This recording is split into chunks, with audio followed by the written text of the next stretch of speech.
Good afternoon, Australian athletes. I have to check the attendance of our participants. Kailangan nandito lahat ha, yung mga volleyball.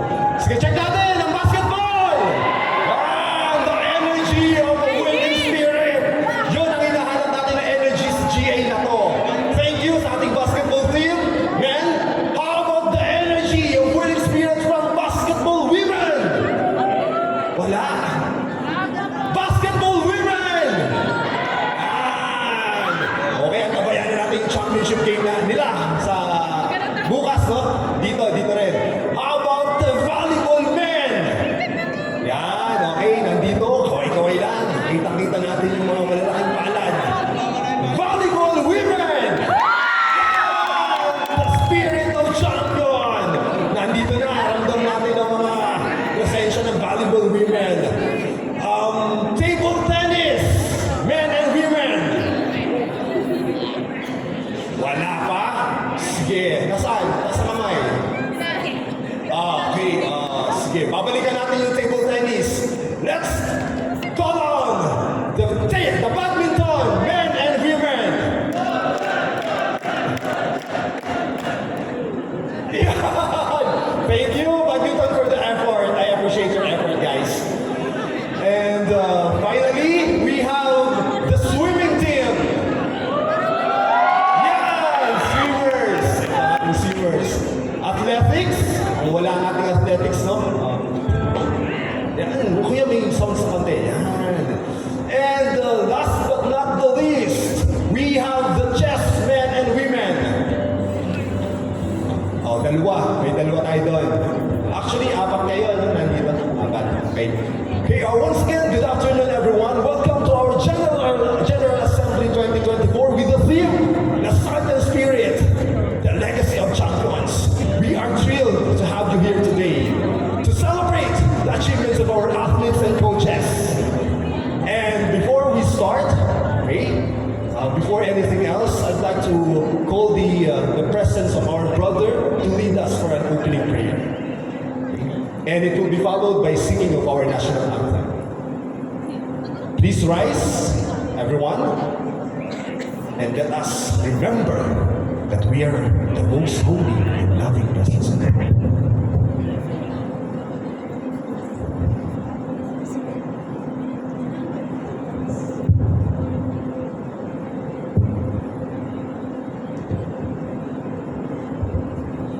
In the name of the Father, and of the Son, and of the Holy Spirit. Amen. We give thanks to God for this day. O God, Almighty Father, take this moment in our life to use us to give you glory and praise. Take our passion for sport, make it light up with your love. Take the hours of training and our commitment to excellence.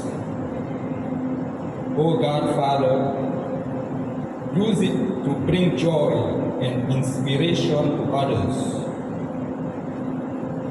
Take our desire to be the best in sport we can be. O God, you gave us bodies as well as minds and hearts with which to praise and worship you. Our sports and exercises are a fitting use of gifts and talents you have given us.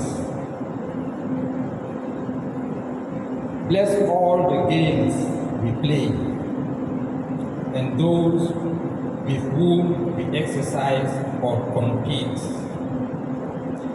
Give us strength, endurance, courage, and agility as we compete or train.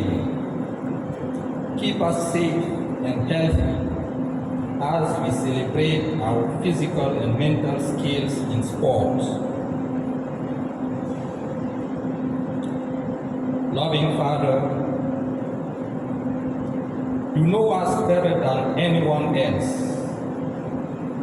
We are students. We are coaches. We are athletes.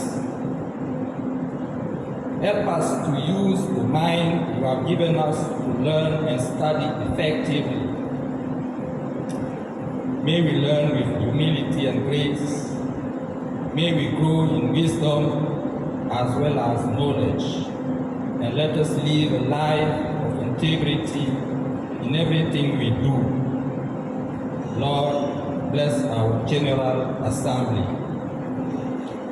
We ask this through our Lord Jesus Christ, your Son, who lives and reigns with you and the Holy Spirit, one God, forever and ever.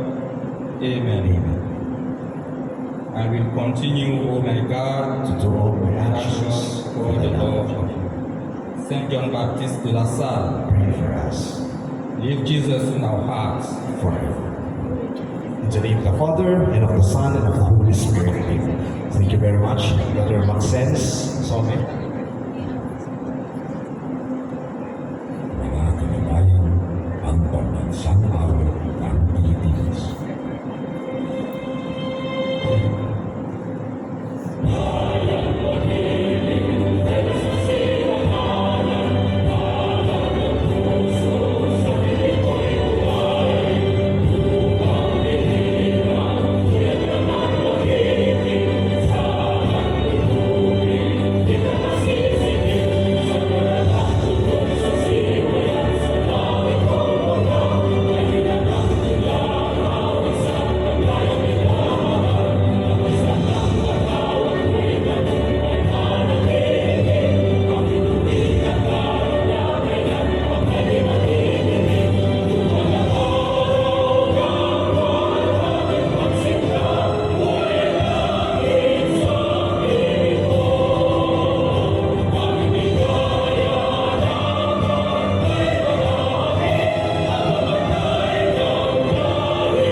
Okay, please take your seat. And to welcome us for this important gathering here at ULS, may I call on the Director of the Sports Development Office to welcome us here.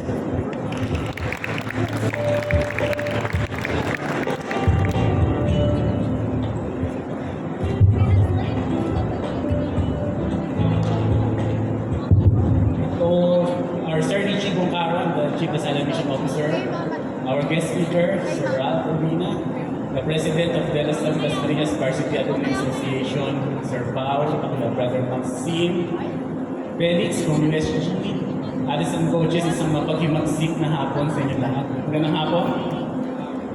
Magandang hapon.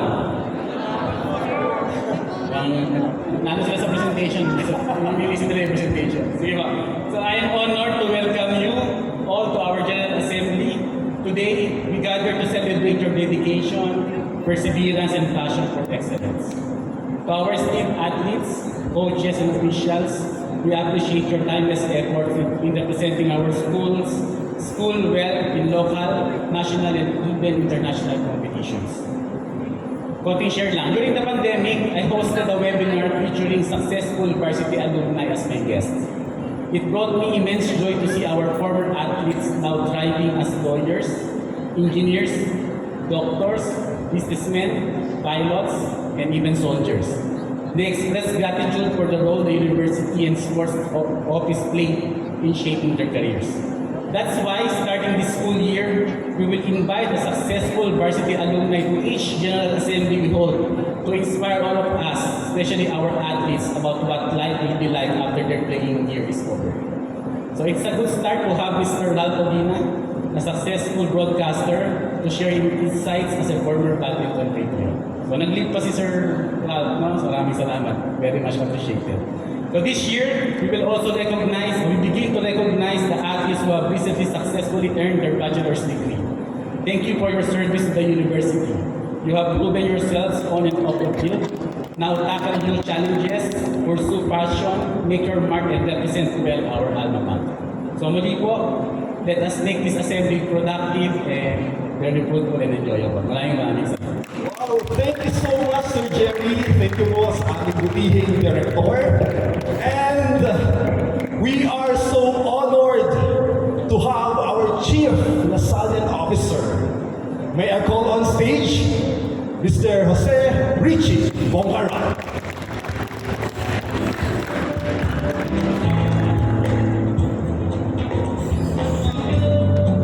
Dito na ako sa baba. I like the kind of engaged. Pakinggan ko yung PowerPoint ko ngayon.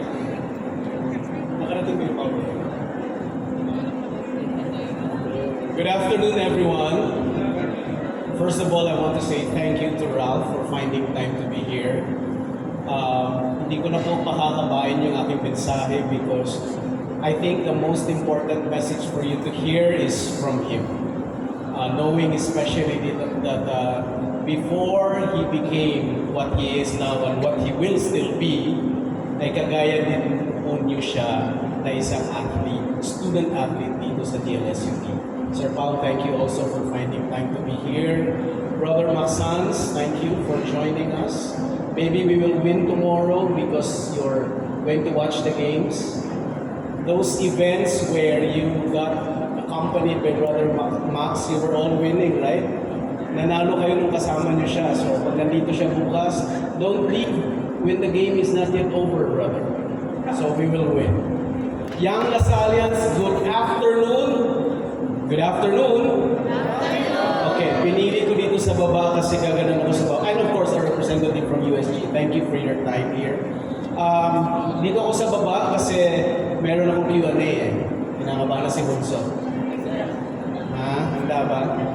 No, but I'm happy to be here with you today. Sino ngayon ang mga first year athletes natin? Pwedeng tumayo?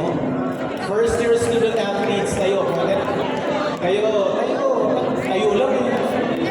Okay. First year student athletes. O, ayan. Palakpakan natin ang mga first year student athletes.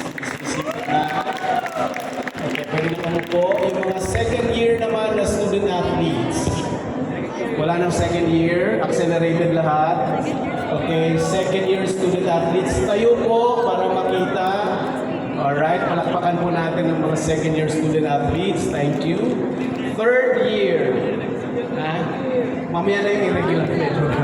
Third year student athletes. O, ayan. Very good. Palakpakan natin ang mga third year. Thank you very much. Fourth year student athletes. Fourth year and or graduating student athletes. Ilan lang kayo? Tatlo. Okay.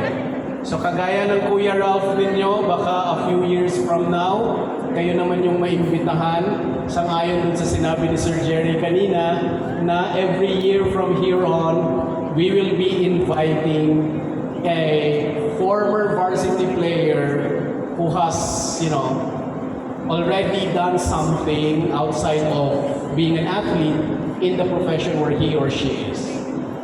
Like what I said, hindi ko pakakabain, kundi sabihin ko lang na sana the opportunity that you are given to be student athletes, you will take them to heart. Earlier today, I had a conversation with our coaches and the director and the coordinators at pinag-usapan po namin yung kahalagahan ng kanilang ginagampanan, hindi lang bilang coaches teaching you skills on how to improve whatever talents you have, but also to help you navigate through life and prepare kung ano man ang nakalaan para sa inyo sa kinabukasan. Hindi naman po career ang student athletics, di ba? Or ang pagiging student athlete, hindi po yan career. So I do not expect you to be in the university for the next 20 years na student athlete pa rin. Apparently, right? So I'm encouraging each one of you, kagaya ng sinabi ng mga coaches, sinabi ko sa coaches, kung sila ay nagbibigay ng paggabay, kung sila ay nagtitrain sa inyo, be always ready to learn from the experience. Okay? Hindi, sabi ko nga, kung tayo ay may likas na talento, hindi din po yun ibig sabihin na tayo din yung pinakamagaling. Pero yung likas na talento na meron tayo, Dalawang bagay ang pwede dyan. Magagamit yan sa team, and at the same time, pagkakataon mo rin yan na makapagbahagi dun sa iba who needs to learn or know better at what you're doing. So mahalaga po na makinig tayo lagi at magtulungan. Magtulungan tayo, hindi lang dahil ang atin lang pong kakilala ay yung sa team lang natin. Mahalaga po yun. You bond as a team because you compete as a team. But remember, hindi lang po kayo badminton team. Hindi lang po kayo volleyball women's team. Kayo po ay student athletes of De La Salle University, Dasmariñas. Dapat maging proud kayo sa bawat isa. Kung successful ang isang team, ipagmalaki natin. I was telling the coaches that our teams, you young Lasallians are ambassadors of the university. When you go out to compete, you don't go out to compete on your own. You compete representing the institution. So when you do that, kailangan yung sense of pride natin nandun in terms of making sure na gagawin natin yung abot ng ating the best na makakaya para manalo at makapag-compete ng maayos. Because when you are ambassadors, you're not just representing the university, but you're also representing your fellow students. Of the more than 10,000 students of the university, and even sa senior high school, kayo lang po ang atleta, di ba? Hindi naman kasi lahat athletes. Yung iba artists, yung iba performing in other areas. Pero lahat kayo mahalaga. So as we're taking care, as we find ways to take care of you, mahalaga po na huwag nating kalimutan na dalawa ang nasa pangalan ninyo. Ano yung dalawa? Kayo ay student, athlete. Ibig sabihin, hindi pwede yung athlete lang kayo all throughout, nakakalimutan natin tayo ay estudyante. Now, dahil pinili natin lumago, hindi lang sa pagiging estudyante, kundi sa pagiging atleta, importante din yung the kind of discipline that we give doon sa pinili nating programa na sports in nature na gusto din nating mag-grow at mag-excel. Some of you may end up like what your Kuya Ralph is right now. Some of you may be in other fields in the future. Pero mahalaga na bago ninyong marating yung mga pangarap ninyo, bahagi doon sa mga hakbang na kailangan natin gawin or tahakin ay yung pagiging bukas, disiplinado, at tunay na may pagpapahalaga sa pagkakataong ibinibigay sa atin. I had the opportunity to talk to some of your, two of your athletic, track and field athletes, no? Nandito ba sila? Nandito sila for sure. I was telling them na pahalagahan din po natin itong opportunity na meron tayo ngayon kasi pagdating ng araw, kayo naman yung pwedeng magbigay daan sa ibang mga kabataan na maaring mangangailangan din ng ganitong pagkakataon. So know that we are happy that you are responding to the invitation to become student athletes.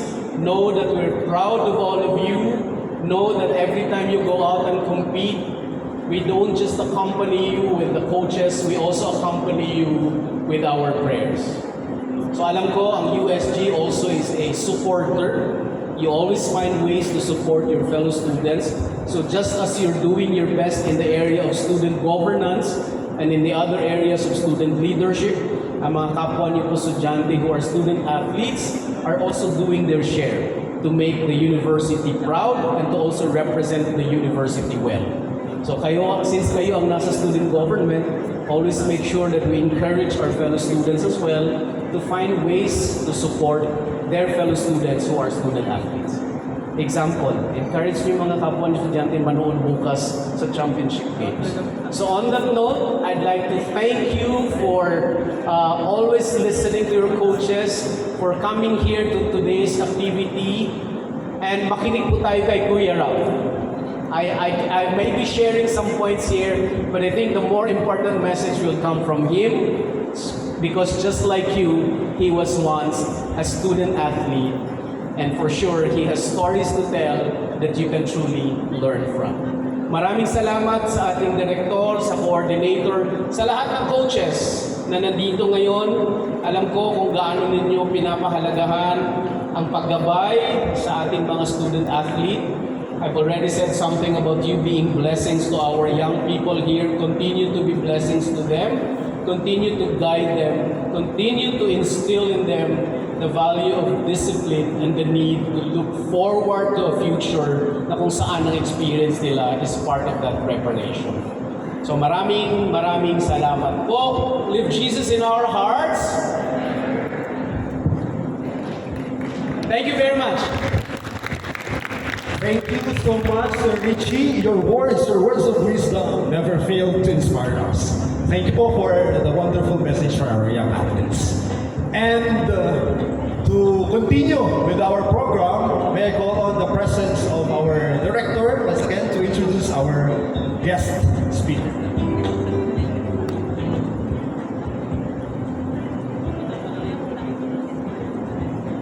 Hello.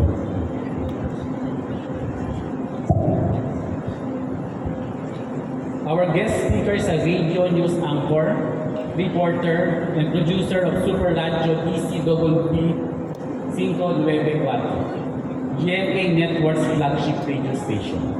From 3:30 p.m. to 4 o'clock p.m. weekdays, he sits on the anchor chair to deliver the latest news for the program Super Balita sa Hapon. He also co-hosts Super Balita sa Umaga with seasoned broadcaster Tony Aquino on Sundays from 7 a.m. to 8 a.m. Among his memorable coverages were first, the onset of COVID-19 pandemic in the country that for a long time left only the frontliners, including the media, on the battlefield fighting the invisible enemy. Two, the unexpected crash of the helicopter ridden by former Philippine National Police Chief Archie Gamboa and other officials just a few minutes after he took off from an event in San Pedro, Laguna. And three, the deadly ambush of veteran broadcaster Percy Lapid that he first broke in the news industry. He was also the writer-producer of the award-winning Dahas Militar and Bahura episode of Siyasat, a now defunct news documentary program of his former radio network, DWIC. The episode bagged the coveted Best Radio Documentary Program and the Best Magazine Radio Program from the prestigious KBP Golden Globe Awards back in May 2017 and April 2014 respectively. Apart from this, he was also privileged to join the roster of primetime newscaster of government leading broadcaster, Philippine People's Television Network or PTV4 from 2012 to 2019. His expertise and confidence in communication were developed at the Canosa School in Santa Rosa, Laguna, while he was a primary and secondary student, and at De La Salle University das Marinas, where he took AD Communication. Meanwhile, he harnessed integrity, passion, discipline, and commitment while he was a regional badminton player here at De La Salle University das Marinas. So at this point of his life, he aims to continually make a difference through public service. He is taking up masters in sustainable leadership and governance, again here at De La Salle University das Marinas. He also conducts broadcast training for budding journalists. Among his dreams is to host a television or online program about different kinds of foods and their historical backgrounds in the future as a way of presenting all the knowledge he gained from obtaining his diploma in professional culinary arts at the Global Academy in 2015. Ladies and gentlemen, let us all welcome our guest speaker, Rob Uyan Odina.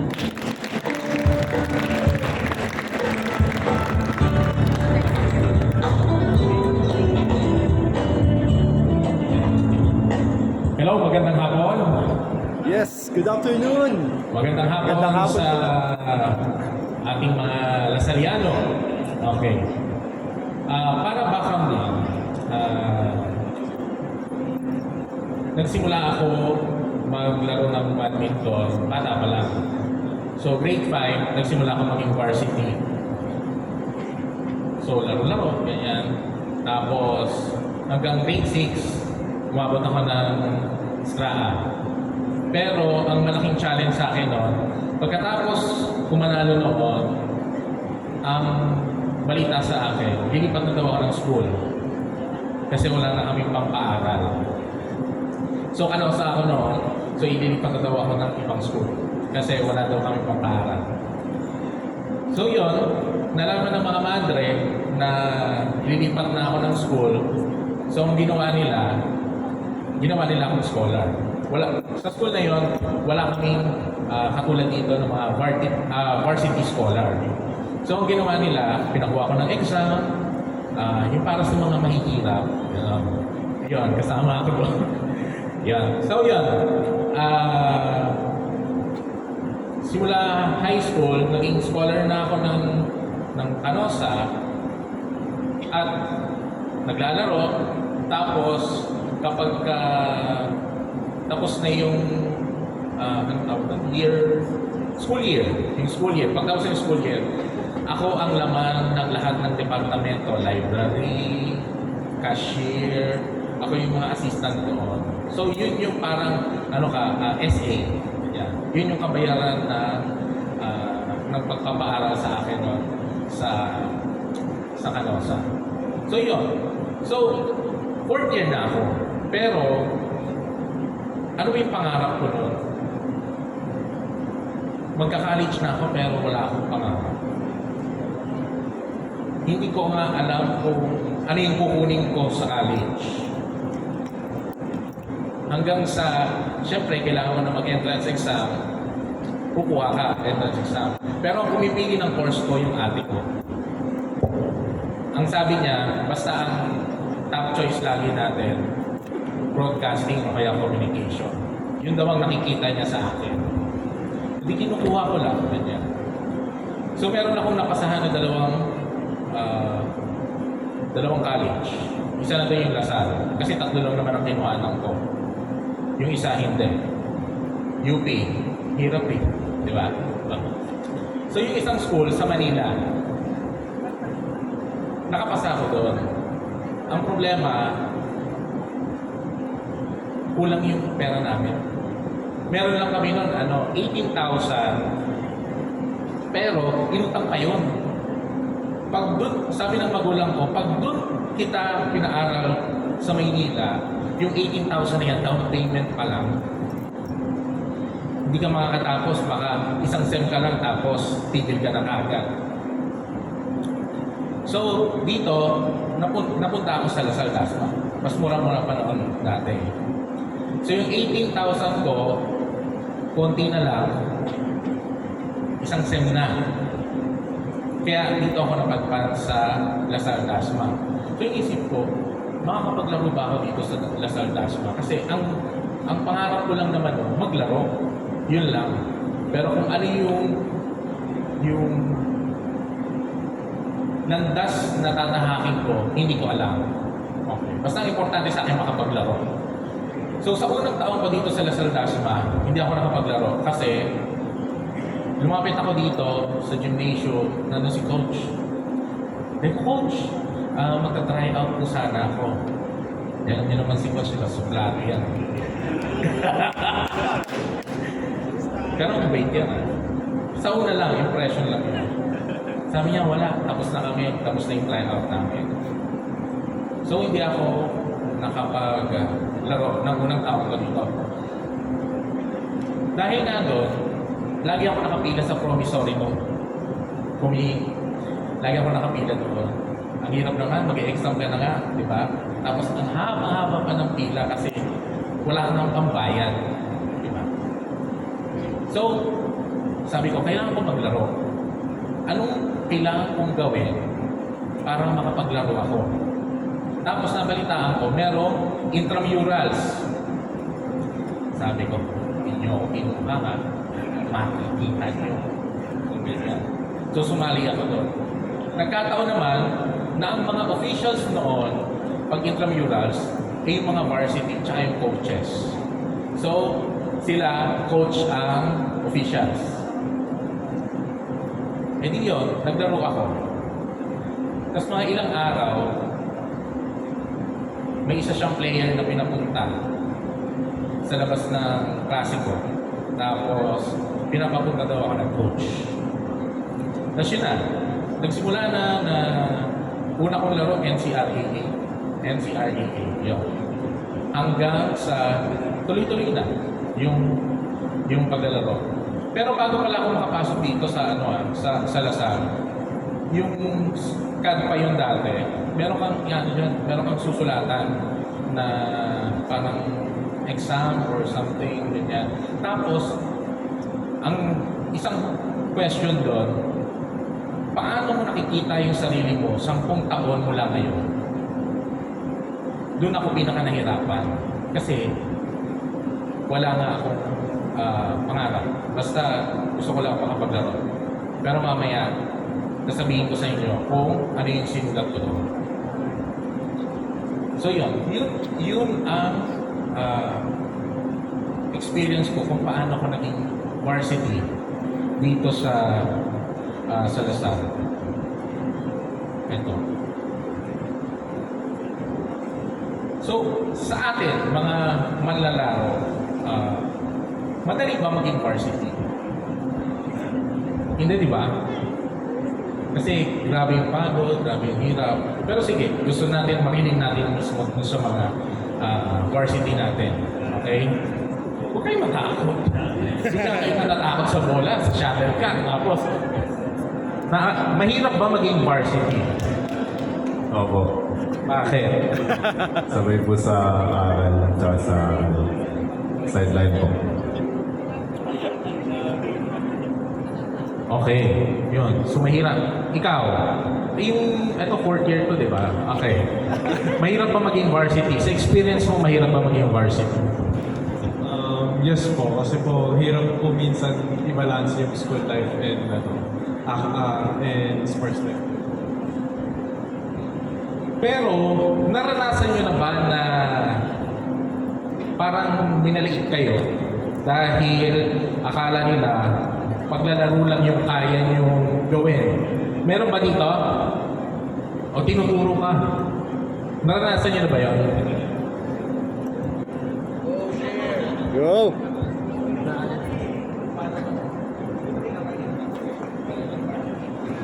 Opo.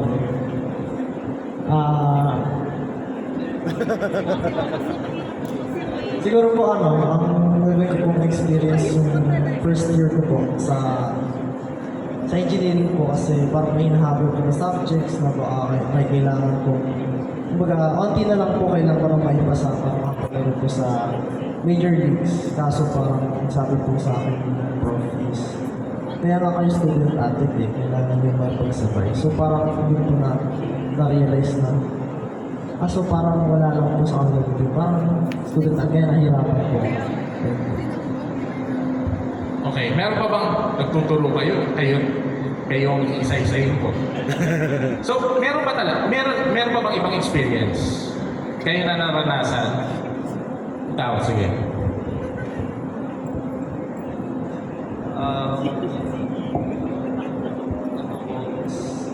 Especially ngayon po,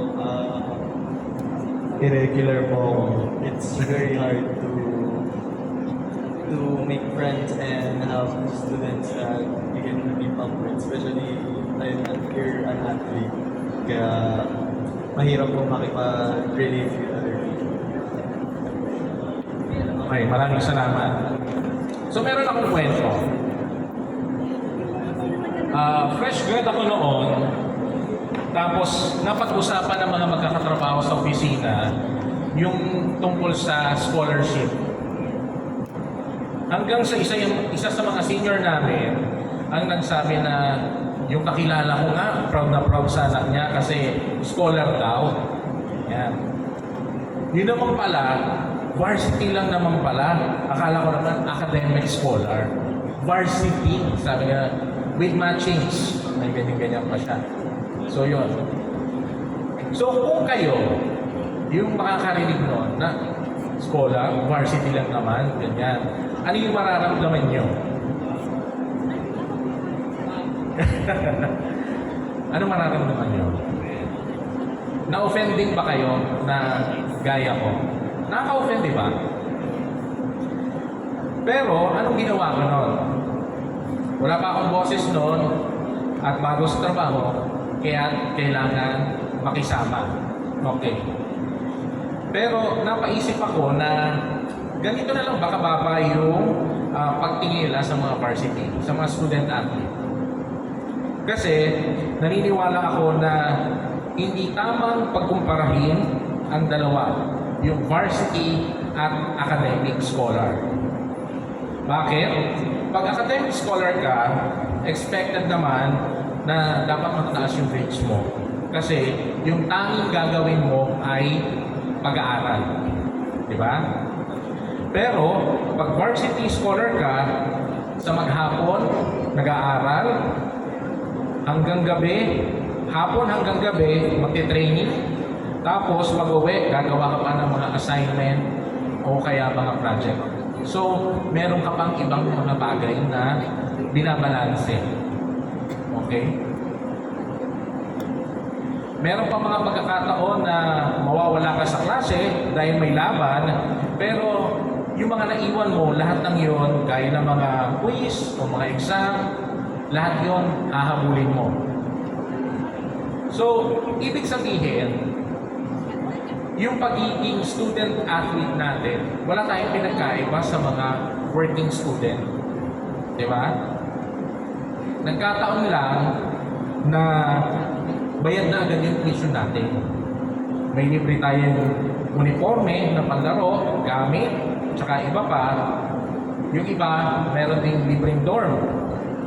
Pero buong taon natin pinagtatrabahuhan yung pinampaaral sa atin sa pamamagitan ng training at pagsabak natin sa mga laban o mga competition. So yung kapalit ng edukasyon, yung sakit ng katawan dahil sa training, di ba? Ramdam nyo yan. Pagod, kalyo, paltos, di ba? So binibigay nyo yung dugot pawis nyo sa bawat laban ninyo. Meron pa dyan yung matinding lungkot, yung nararamdaman. Kasi nga, yung iba, mula pa sa mga malalayong probinsya at nawalay sa pamilya para makakuha ng magandang edukasyon at makapaglaro. So hindi natin pwede sabihin na mahina sa academics ang mga student athlete. Dahil may maintain na grade at hindi ka rin makakapaglaro kung bagsak yung grades mo, di ba? Kaya nga payo ng mga coach, mag-aral mabuti dahil kahit gaano kagaling, kung mababa naman ang grade, ay baliwala dahil hindi kayo makakapaglaro. Kailangan balancing pamumuhay. Sabi nga dun sa isang GA ng mga varsity noong panahon ko, tayo raw ay student athlete. Nauuna yung pagiging estudyante dahil ang prioridad pa rin natin ay yung pag-aaral. May natandaan ako sir, ang nakarang GA. Napag-uusapan na rin lang yung pag-aaral. Bakit nga ba natin kailangan mag-aral? Hindi pa pwede sumabak na tayo. Nakulot yung pangarap ko. Laban na lang tayo ng laban. Di ba? Sabak lang tayo sa mga competition, sa mga tournament. Pero di ba real talk? Hindi naman panghabang buhay na makakapaglaro tayo. Kaya malakas tayo. Ngayon, pwedeng ikaw pinakamalakas, pero darating din yung panahon na bababa yung level ng paglalaro mo, na magiging mahina ka din. Wag naman, pero paano kung nagtamo ka ng injury at hindi ka na nakapaglaro? So, ano na yung gagawin mo? Ano yung plano mo matapos mong maglaro? At kung hindi ka na makakapaglaro, di ba? Kaya nga sinasabi nila, iba pa rin daw yung nakatapos kasi meron kang fallback. Bakit? Kasi may mas malaki tayong laban na kakaharapin sa tunay na mundo. Kung saan, wala na pong time out. Wala na po si coach na nakabuntot sa inyo para magturo ng mga gagawin ninyo. So lahat ng yan sa atin na. Nasa sa atin na yan. Lahat ng desisyon, diskarte, at pagpili ng landas na inyong tatahakin. So maraming values at aral ang itinuro sa akin ng pagiging atleta na masasabi kong nagagamit ko pa rin hanggang sa ngayon bilang isang broadcast journalist. Unang-una dyan, syempre, yung galing sa pakikisama, di ba? Kasi team player tayo. So kahit saan tayo ilagay, kaya natin sumubay. Pagiging goal-oriented, di ba? Laging, ano bang kailangan patunguhan? Diba? Ano bang goal natin? Disiplina, pagsunod sa mga regulasyon. Diba? Imagine niyo nga kung ang magulo nating mundo ngayon ay kung lahat ng tao ay atleta, disiplinadong atleta. Naisip niyo ba yun? Diba? Kung rin nagkasagian ng mga sasakyan, diba? Usually, ang nangyayari, road rage. Pero kung mga atleta yan, disiplinadong atleta yan, baka bababayan sa sasakyan, magkakamayan pa. Pasensya ka na, ganyan. Diba? Kasi, iba yung ugali ng mga atleta. Isa pa sa mga nagagamit ko yung talas ng pakiramdam sa kilos o pangangailangan ng ibang tao. Pagtanggap sa mga hamon, higit sa lahat, ito yung masasabi ko talaga na nagagamit ko.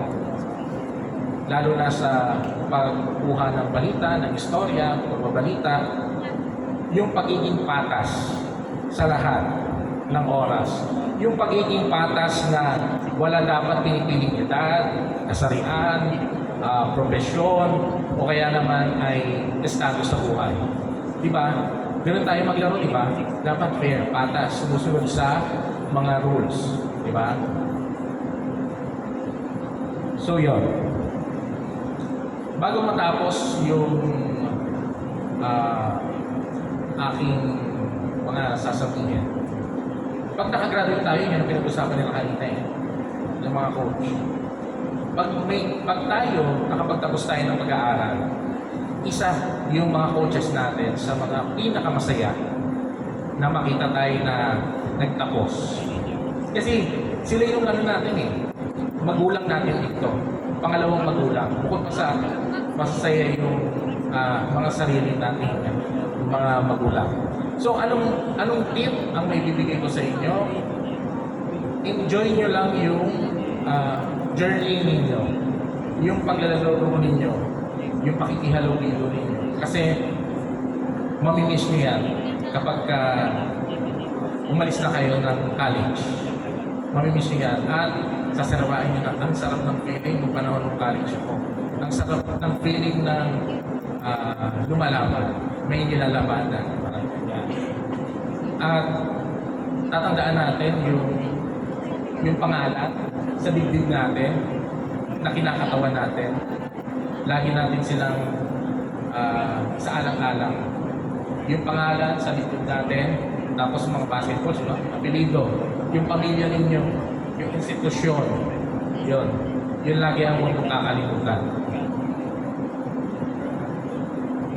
Kanina sabi ko, nahirapan ako na isulat kung ano yung goals ko nung nag-entrance exam ako sa Communication Arts.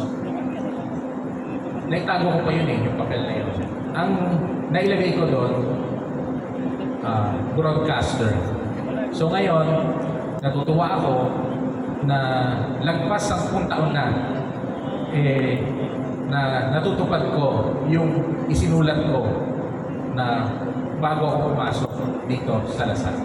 So, yun. Maraming salamat at animo, Lasal!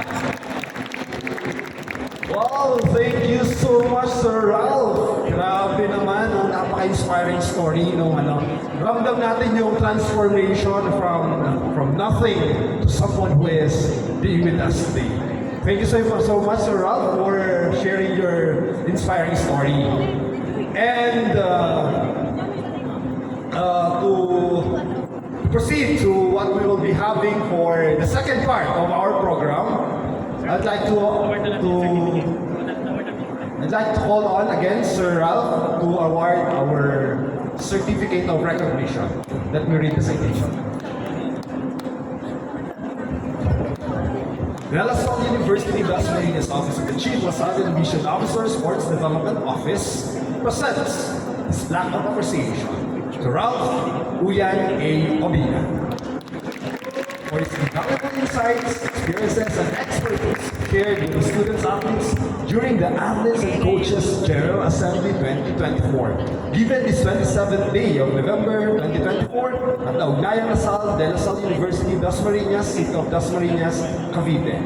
Signed by Mr. Gerardo Serio III, the Director of Sports Development Office, and Mr. Jose Richie Boncaron, the Chief LaSalle Mission Officer, and Brother Francisco de la Rosa, the 6th FSC, the President.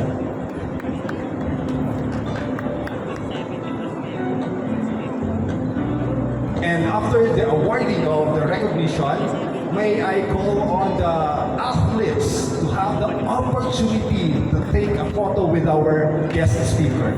So gawa natin ng paraan na makalapit tayo dito sa harapan para makuha natin yung best photo opportunity. Pwede lumapit muna yung mga athletes natin to ayan. Coaches, dito po tayo sa taas.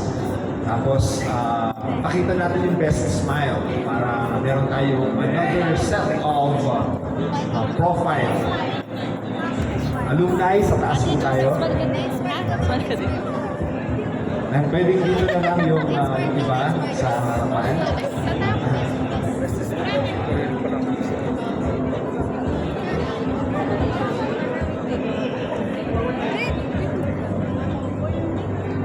Kaya ayusin natin, yung basketball, okay lang ba na nakaupo kayo dito sa para may elevate naman ako. Yan, good. Dito, yan, para may elevation ako. Basketball, dito tayo para lahat white. Ito, may meron ka dito bro. Dito, forward pa kayo dito. Tapos, meron naka-kneel down para balance. Yan, good. Model. Good. Find your perfect place. Coaches, okay, dito po tayo sa taas.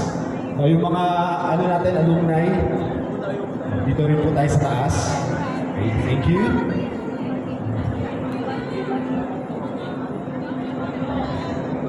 Okay, i-assure lang muna natin po na nakita lahat.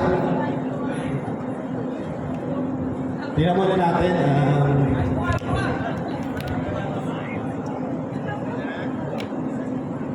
Teka lang. Sino po ang Okay na makita lahat. Ito na Messi.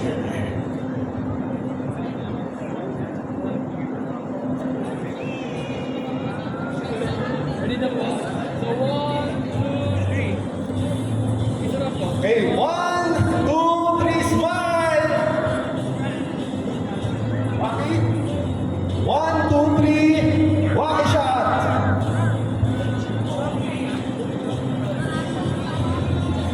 Okay! Thank you so much for your active participation! Woo! Ramdam natin yung intensity ng ating mga participants for this activity. But before the presentation proper, badminton team, pwede pong lapit muna tayo dito, badminton team. Before the presentation proper, the most awaited part, natawagin po natin later, we will call on later to recognize our alumnus or alumni from batch 2023 and batch 2024. So after ng photo opportunity, tatawagin po natin yung mga alumni natin to receive the plaque of recognition for their accomplishments.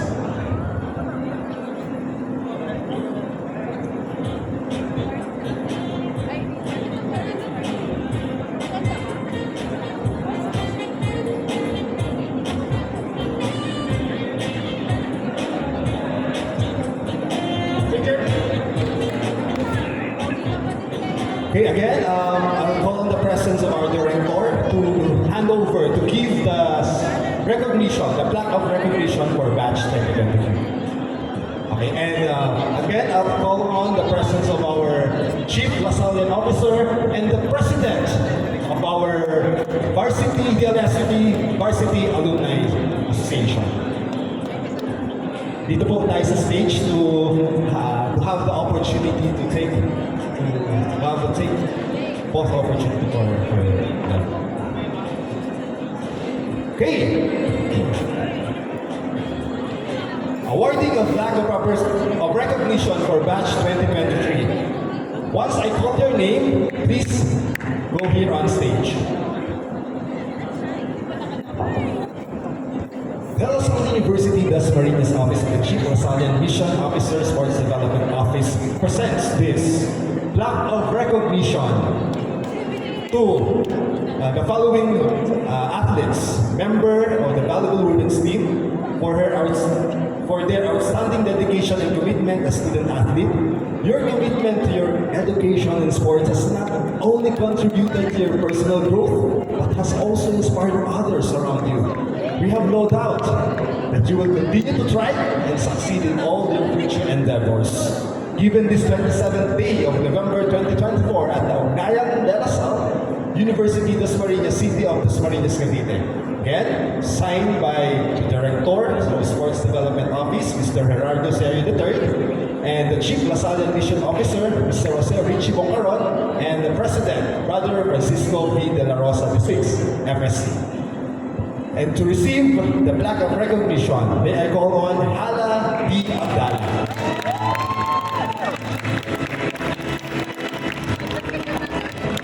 Bachelor of Science in Entrepreneurship. And Radia D.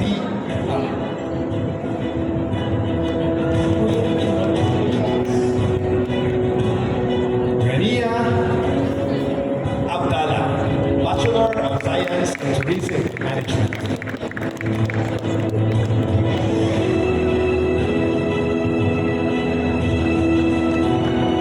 Alfonso Arcangel, Bachelor of Science in Hospitality Management.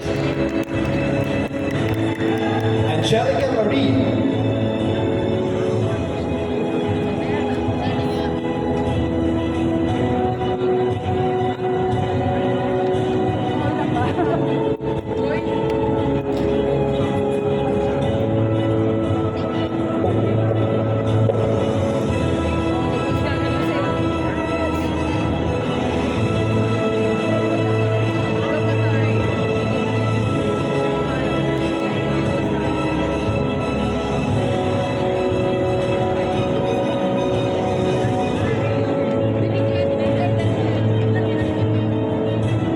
And may I call on here on stage Giselle S. Poboyo.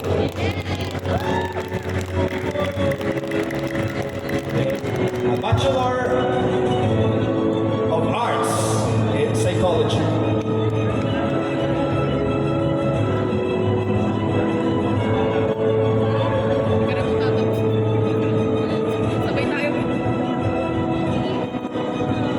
Micaela E. Barrera, Bachelor of Science and Business Administration, major in Business and Operational Management.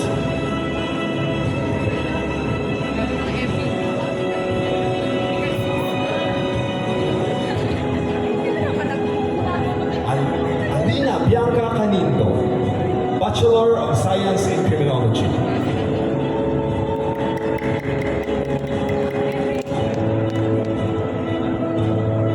Jasmine M. Vita, Bachelor of Science in Criminology.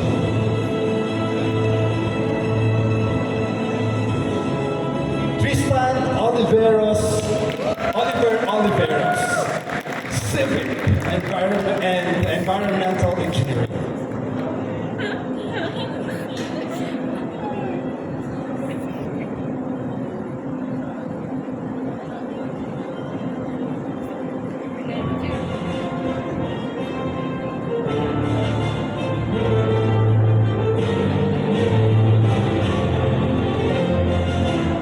Rain Ramos, Bachelor of Arts in Psychology.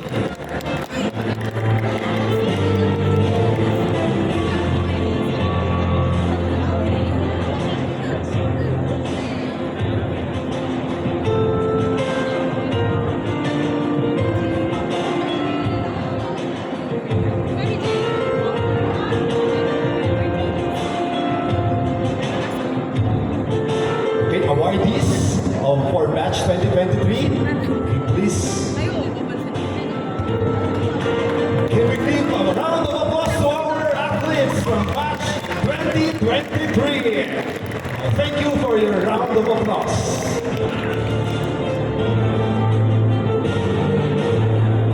And to recognize our athletes from for batch 2024. May I call on the following athletes?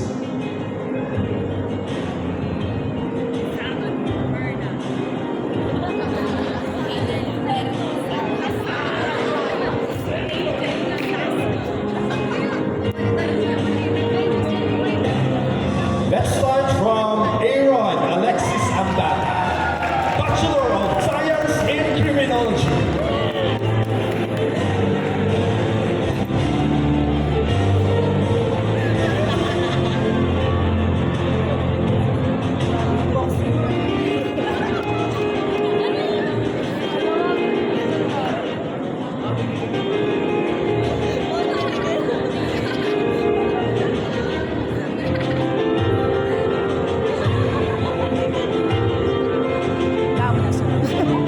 Charles Gabriel Ang, Bachelor of Computer Science.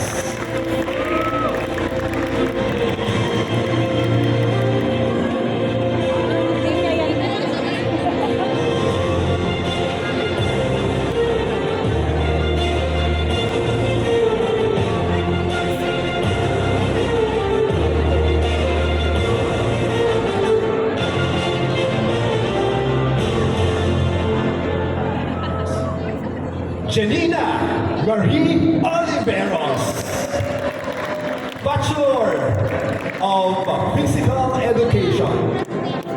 Janina Marie Oliveros.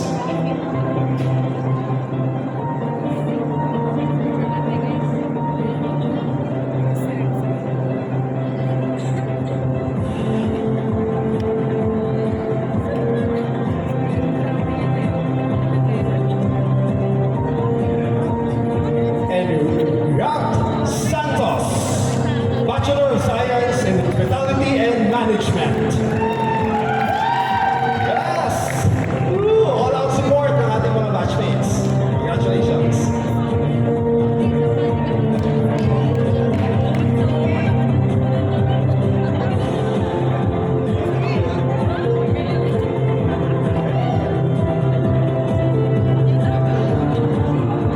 Hey athletes, how are these?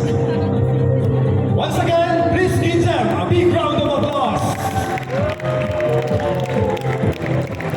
Congratulations, dear athletes, for batch 2024. Okay, and again, the batch 2023 for the oath of varsity alumni. Please come here on stage. Balik po tayo muna dito. And to acknowledge the presence of our president of DLSUD Alumni Varsity, Mr. Philip Paulo Belen, for the oath of varsity alumni. Thank you. Good afternoon. Yung hindi na mag-afternoon back, mabawasan ng scholarship. Good afternoon. Pagdating ng scholarship niya. Okay, kung lang tayo dito, napag-utosan lang po ako to administer the pledge for the varsity, DLS University alumni. At humirit pa si Sir Jerry na konting message. Simple lang ang message ko, congratulations. Dahil nalampasan niyo ang isa sa mahirap na parte ng buhay. Yun ay ang mag-aaral na matapos. And welcome dun sa buhay na mas mahirap. Nagets niyo ako? So, you know, you will have to live a life and then survive every day. And sino sa inyo ang nagtatrabaho na? Earning. Lahat naman kayo. So, the bills will come in, you know, kailangan bayaran, more obligations. Pero I'm confident dahil you're taught to be the best because you came from the best school here in the country, which is Lasal Visayas. So you'll be good. Don't worry. So again, congratulations. So para po pagtibayin ang ating mga commitment bilang Lasalliano atleta dito sa DLSUD, tayo po ay manunumpa. Okay? So samahan niyo po ako, ating mga graduates. May I request everyone to witness this moment dahil darating po ang panahon na kayo po ay tatayo dito at manunumpa bilang isang graduate na atleta from DLSUD. Palakpakan po muna natin siya. Let us raise our right hand and repeat after me. As a graduate of De La Salle University, Dasmariñas, qualified for admission to De La Salle Dasmariñas Varsity Alumni Association.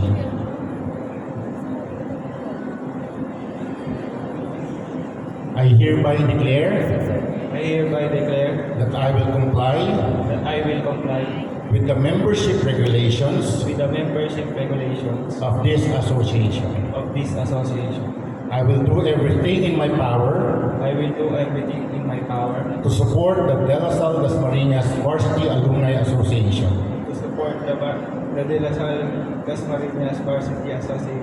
to encourage fellowship and cooperation among members, to practice the Lasallian values of faith, zeal, and communion, to assist in the development of my school, and to serve God and country above all else. So help me God. Thank you very much and congratulations, Puli. Thank you. Thank you so much, Sir Paulo, for a very wonderful thank you. And now, one of the most awaited part of our program. Ready na ba para sa presentations? Yes! Basketball! Ready na? Oh, volleyball!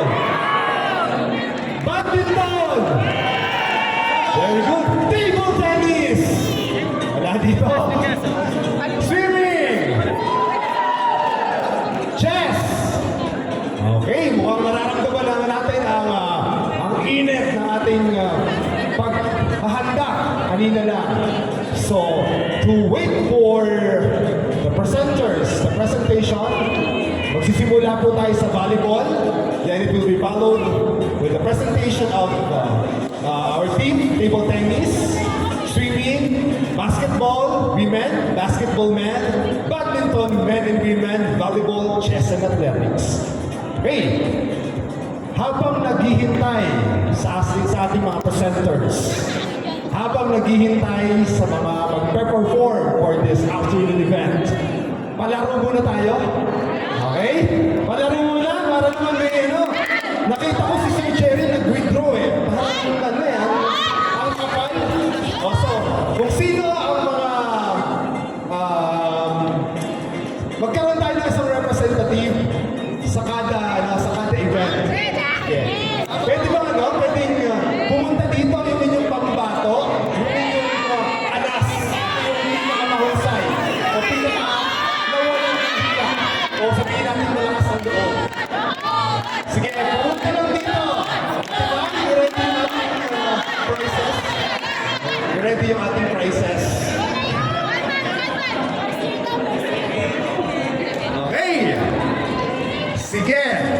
Para habang naghihintay again, valuable women, while you are preparing for the presentation, ihahanda lang muna namin to para sa inyo. Sige, kung ready na, lumapit lang po dito sa stage. And by the way, to acknowledge our judges for the presentation. Pwedeng tayo po pagka one of our judges coming from the head of the student dormitory. Mari pong tumayo muna po si Ma'am Ivy Munoz. Palakpakan po natin si Ma'am Ivy. Isa po sa ating mga magmamarka ng ating kapalaran sa mga presentasyon. At gayon din, one of the representative from USG, Alexander Andige. Okay, palakpakan naman natin si Felix. Sila po ang buhusga ng ating kapalaran sa ating mga presentation. And don't forget that our presentation is a manifestation of our values as athletes. So kailangan makita dito yung ating creativity, clarity, yung content, diba? Para matibay natin yung ating pagkakakilanlan as athletes based on your presentation. Okay, nasaan ang representative ng basketball? Meron ba? Meron? Ako, ano ba naman yan? Nag-give up agad. Volleyball!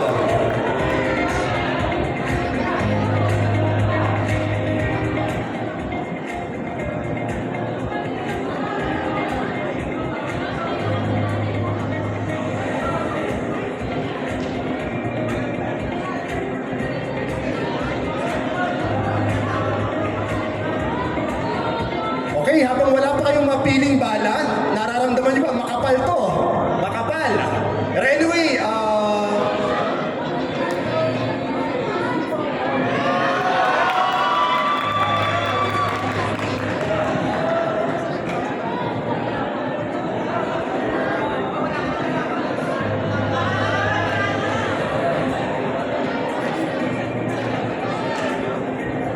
yung mga babanggitin ko na pangalan, lumapit lang kay Ate Mayen and you will be receiving an important and a surprise gift from her, from the Office of Sports Development.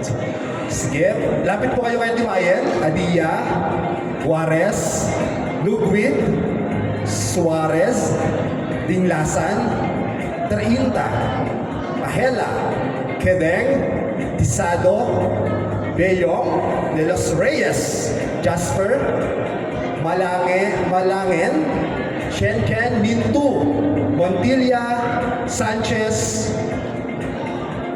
okay, Sanchez, Kendila, I'm not mistaken, Kendila. Lapit po kayo kay Mamayan to receive your effort for being one of the earliest participants here in our General Assembly. Volleyball women, ready na ba?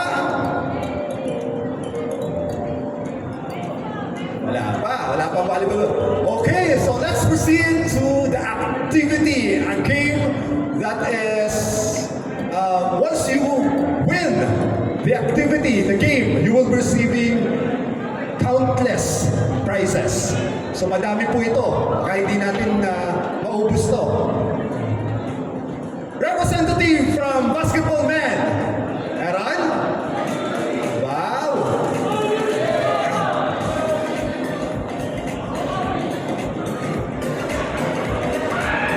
Representative from Volleyball Women. Basketball Men. Volleyball Women.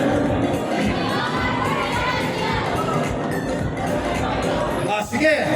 Alright.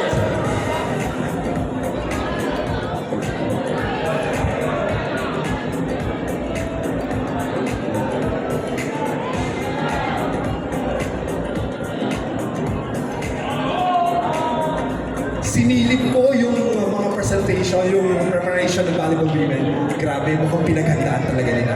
May mga props. Wow! Excited na ako to witness the this very exciting performance from Volleyball Women. Okay, nasaan na yung representative? So come here on stage para makita nila kung gaano tayo ka-active and engaging in this presentation. Magpakilala muna para ma-acknowledge natin. Sige. Lapit lang muna, lapit na sa isang mic. Nasa isang mic natin.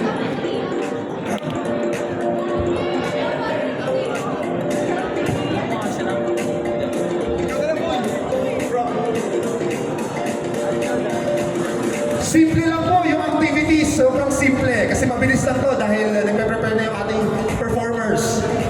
The name of the game is... You are very much familiar with this. Ang tawag dito ay... Charades! Napakasimple, di ba? Napakasimple. Oh guys, you just have to act according to what is being asked. Kung ano yung word na makita nyo, without saying any words, using your gesture, and once you earn most number of points, you will be receiving a special token of appreciation. Okay? Sige. Nandito, ano ka bro? Swimming. Swimming. Then we have basketball, women. Okay? volleyball, women. Basketball, men. Badminton. Okay, sige. Guys, they need your help to win this activity. So, kailangan natin ng yung chemistry, yung connection. So, mula dito, they will act according to what the word is being asked. Tapos, isisigaw nyo kung ano yon. Once you get the right answer, then you will earn points. Kung sino po yung pinakamaraming points, you will be receiving the reward. Okay? Okay ba yan, bro? Sige, start tayo sa swimming. Nasaan yung swimming dyan? Taas ang kamay. Yun. Guys! Okay, pakisigaw lang kung ano yung mga naririnig nyo na